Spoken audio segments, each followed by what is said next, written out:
किया है और महाराज मनु से कहा कि हे मनु, अब तुम इस पृथ्वी के ऊपर सृष्टि का विस्तार करो।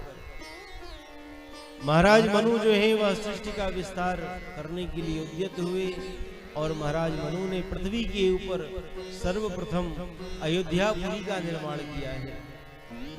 बोलिए अयोध्यापुरी धाम की जय हो, सरयू महारानी की जय हो, श्री हनुमान जी महाराज की जय हो। सर्वप्रथम महाराज मनु ने पृथ्वी के ऊपर अयोध्यापुरी का निर्माण किया है और अयोध्यापुरी में महाराज मनु ने सृष्टि का विस्तार किया। मनु और शत्रुपा के द्वारा 3 कन्याएं उत्पन्न हुई हैं, 2 पुत्र उत्पन्न हुए हैं, देवहूति, आकुति, प्रसूति 3 कन्या और 2 पुत्र उत्तानपाद और प्रियव्रत। देवहूति जो हैं, ब्रह्मा जी ने कहा कि इनका विवाह आप कर्दम ऋषि के साथ में करो। ब्रह्मा जी के ही एक पुत्र है कर्दम ऋषि।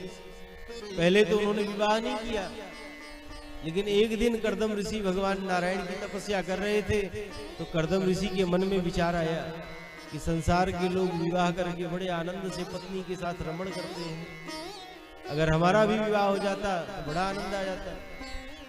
ऐसा मन में विचार करके और कर्दम ऋषि पुनः भगवान की तपस्या में लग गए। भगवान चतुर्भुजनाथ जब प्रकट हुए कर्दम ऋषि के समक्ष, बोलिए चतुर्भुज भगवान की जय हो। कर्दम ऋषि ने भगवान के चरणों में प्रणाम किया। भगवान ने कहा कर्दम ऋषि से कि हे ऋषिवर, जो चाहो मुझसे वर मांग लो। तो कर्दम ऋषि ने कहा कि हे प्रभु, आपके चरणों का दर्शन हुआ, हमारी सभी इच्छाएं पूर्ण हो गई। नाथ देखी पद कमल तुम्हारे, अब पूरे सब काम हमारे। आपके श्री चरणों का दर्शन हुआ, हे प्रभु, हमारी सारी कामनाएं पूर्ण हो गई। भगवान ने कहा कि हे कर्दम ऋषि, आपने मन में विवाह की इच्छा की थी और आज के ठीक तीसरे दिन महाराज मनु शत्रुपा अपनी कन्या को लेकर के आएंगे, उसके साथ विवाह कर लेना। अगर विवाह नहीं किए तो कुंवारे ही रह जाओगे।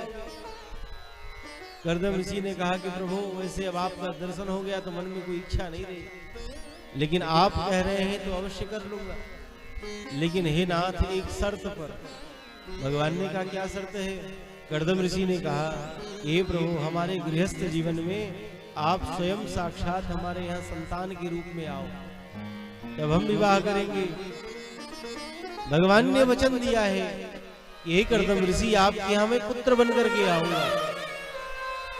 कर्दम ऋषि ने भगवान की आज्ञा का शिरोधार्य किया और ठीक तीसरे दिन महाराज मनु शत्रुपा अपनी कन्या देवहूति को लेकर के आए। कर्दम ऋषि ने मन में विचार किया, यह देवी जो है देखने में तो बहुत सुंदर है, लेकिन गुण कैसा है इसका परीक्षण करना चाहिए। कर्दम ऋषि जो है वह अपने कुटिया से गए और 3 आसन लेकर के आए। 3 आसन बिछा दिया। महाराज मनु अपने आसन पर बैठ गए, शत्रुपा अपने आसन पर बैठ गई, लेकिन देवहूति मैया सोच रही हैं ये ऋषि जो है वह कुछ क्षण के बाद हमारे पति होंगे और इन ऋषि के द्वारा बिछाए गए आसन पर बैठना, इनसे सेवा लेना या पत्नी का धर्म नहीं है। आजकल की इतना पढ़ी लिखी थी नहीं तो पहले ही सोफा सेट पे महाराज बैठ जाती। अब इनके द्वारा हम सेवा ले यह उचित नहीं है। जैसे ही यह देखा, देवहूति मैया ने अपना बाम हस्त उस आसन पर रख दिया और स्वयं नीचे बैठ गई। यह देख करके कर्दम ऋषि प्रसन्न हो गए। यह तो रूपवती भी है और गुणवती भी है। आजकल लोग शादी विवाह में खाली रूप ही देखते हैं। दुल्हन जो है बहुत सुंदर होनी चाहिए, गुण नहीं देखते हैं। लेकिन हमारे यहाँ तो शास्त्र में कहा गया कि भार्या रूपवती शत्रु, पुत्रो शत्रु अपंडित। पत्नी बहुत रूपवान हो, बहुत सुंदर हो तो जानो वो शत्रु ही है, और मूर्ख बेटा पैदा हो जाए तो समझो वह शत्रु ही है। इसलिए रूप तो अच्छी बात है, भगवान की कृपा से प्राप्त होता है, लेकिन विवेचन गुण का करना चाहिए। रूप तो आदमी कुछ दिन तक देखता है, लेकिन जीवन भर पूजा गुण की ही होगी। अच्छे संस्कारवान हो, अच्छे संस्कारवान परिवार से हो, यह विशेष ध्यान देना चाहिए विवाह में। महाराज कर्दम ऋषि प्रसन्न हो गए हैं देवहूति मैया को देख करके। महाराज मनु ने कहा कि हे ऋषिवर, यह हमारी कन्या है, मैं आपके साथ इसका विवाह करना चाहता हूँ। कर्दम ऋषि ने कहा कि हे राजन, आपकी कन्या मुझे स्वीकार है, लेकिन हमारा भी एक शर्त है। महाराज मनु ने कहा क्या शर्त है? कर्दम ऋषि जो है वह कहते हैं कि हे राजन, जैसे ही हमारे गृहस्थ जीवन में एक संतान होगा, मैं वन को चला जाऊंगा। एक पुत्र के होते ही मैं वन को चला जाऊंगा। और संसार का कोई भी पिता अपनी कन्या के लिए यह वचन नहीं दे सकता है।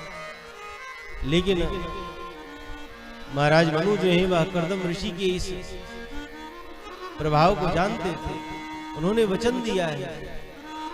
कर्दम ऋषि के साथ देवहूति मैया का मंगल विवाह हुआ है, और आनंद पूर्वक जो है, जैसे ही देवहूति मैया आई हैं कर्दम ऋषि की कुटिया में, तो क्या देखती हैं? नीचे जो है वह कुटिया में सैकड़ों बिल हैं, सैकड़ों जीव जंतुओं ने बिल बना रखा है। ऊपर देखती हैं झोपड़ी में तो सैकड़ों घोंसले लगे हुए हैं।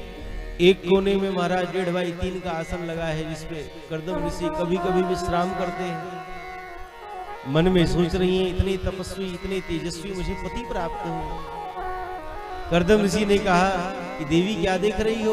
तुम्हारी इच्छा हो तो कुटिया को थोड़ा सजा संवार लो, तब तक मैं थोड़ा भजन कर लूं। देवहूति मैया कुटिया को थोड़ा संवारने लगी और आंख बंद करके कर्दम ऋषि भगवान के भजन में लगे। तो ऐसे भजन में लगे कि हजारों वर्ष की समाधि लग गई। देवहूति मैया नित्य चरण वंदन करती, और महाराज जो कुछ फल फूल वन में प्राप्त होता उसी को पाकर के पति की सेवा में लगी रहती थी। हजारों वर्ष बीत गया। आज जब कर्दम ऋषि की समाधि टूटी और कर्दम ऋषि क्या देखते हैं सामने? ये कोई बूढ़ी स्त्री है। कर्दम ऋषि ने कहा, देवी कौन हो तुम? देवहूति मैया ने कहा कि हे प्रभु, हे नाथ, आपके साथ हमारे पिता ने हमारा विवाह किया था, आपको याद होगा। आप तो ऐसे भजन में लगे कि मैं तो नवयुवान से बूढ़ी हो गई। हे प्रभु, आप कृपा करो। जैसे ही यह सुना, कर्दम ऋषि को ध्यान आया और कर्दम ऋषि प्रसन्न हो गए। कर्दम ऋषि ने अपने तप के प्रभाव से एक दिव्य सरोवर का निर्माण किया, और उस सरोवर में जैसे ही देवहूति मैया और कर्दम ऋषि ने स्नान किया, तो कर्दम ऋषि जो है वह 21 वर्ष के हो गए, और देवहूति मैया जो है वह 16 वर्ष की हो गई। अद्भुत सौंदर्य, अद्भुत स्वरूप प्राप्त हुआ है। ऐसा दिव्य विमान प्रकट हुआ। उस विमान के ऊपर बैठ करके कर्दम ऋषि और देवहूति मैया ने सैकड़ों वर्ष तक विचरण किया है। देवहूति मैया ने अपने पिता महाराज मनु के यहाँ जिस सुख को, जिस वैभव को, जिस संपदा को प्राप्त नहीं किया था, वह आनंद, वह सुख, वह वैभव आज कर्दम ऋषि के तप के प्रभाव से उन्हें प्राप्त हुआ है। और एक पुत्र के लिए विवाह किया था, एक पुत्र तो आया नहीं, 9 कन्याएं हो गई। आज कर्दम ऋषि भगवान से प्रार्थना कर रहे हैं, प्रभु आपको पुत्र के रूप में प्राप्त करने के लिए तो हमने विवाह किया, और हे नाथ, आप तो पधारे नहीं हमारे गृहस्थ जीवन में। ये 9 देवियां आ गई। पहले भगवान प्रसन्न हुए हैं, और पुनः कर्दम ऋषि के यहाँ 10वीं संतान के रूप में स्वयं भगवान नारायण ही कपिल के रूप में पधारे हैं। बोलिए कपिल भगवान की जय हो। स्वयं भगवान नारायण जो है वह